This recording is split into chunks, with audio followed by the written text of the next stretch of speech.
জামালপুরের মাদারগঞ্জ উপজেলার ৫ নং জোরখালী ইউনিয়নের কুকুরমারি এলাকায় আজ ভোরে একটি গরুসহ এক ব্যক্তিকে আটক করেছে স্থানীয়রা।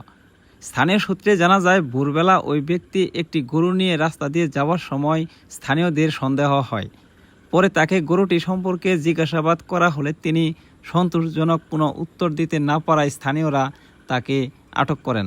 খবর ছড়িয়ে পড়লে ঘটনাস্থলে এলাকাবাসীর ভিড় জমে যায়। পরে ঘটনাস্থলে উপস্থিত হন স্থানীয় বাসিন্দা ও চেয়ারম্যান প্রার্থী রফিকুল ইসলাম সুন্দর আলী, স্থানীয় ইউপি সদস্য মজনু, গ্রাম পুলিশ সহ এলাকার গণ্যমান্য ব্যক্তিরা। বিষয়টি থানায় জানানো হলে মাদারগঞ্জ মডেল থানার পুলিশ ঘটনাস্থলে এসে উপস্থিত সবার বক্তব্য গ্রহণ করেন।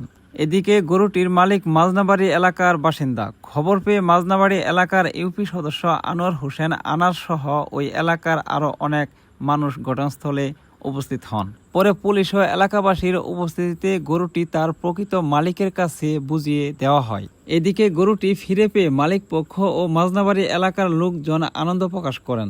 তারা গরুটি উদ্ধারে সহযোগিতা করায় স্থানীয় এলাকাবাসীর প্রতি কৃতজ্ঞতা জানান। অন্যদিকে আইনি প্রক্রিয়া সম্পন্ন করার জন্য পুলিশ গরু ও আটক ব্যক্তিকে থানায় নিয়ে যেতে চাইলে স্থানীয়রা গরুটি মালিকের জিম্মায় রেখে আটক ব্যক্তির বিরুদ্ধে আইনগত ব্যবস্থা নেওয়ার প্রস্তাব দেন। স্থানীয়দের প্রস্তাব বিবেচনায় নিয়ে পুলিশ গরুটি ঘটনাস্থলেই রেখে দেয় এবং আটক ব্যক্তিকে থানায় নিয়ে যায়। এই ঘটনায় এলাকাবাসী পুলিশের প্রতি সন্তোষ প্রকাশ করেছেন এবং স্থানীয়দের বক্তব্যকে গুরুত্ব দিয়ে গরুটি মালিকের কাছে বুঝিয়ে দেওয়ায় পুলিশকে ধন্যবাদ জানিয়েছেন স্থানীয়রা। প্রিয় বন্ধুরা, এই সম্পর্কে আপনাদের কি মন্তব্য অবশ্যই কমেন্টসে লিখে জানাবেন আর এই ভিডিওটি শেয়ার করে সবার মাঝে ছড়িয়ে দিবেন। সবাই ভালো থাকবেন। আল্লাহ হাফেজ।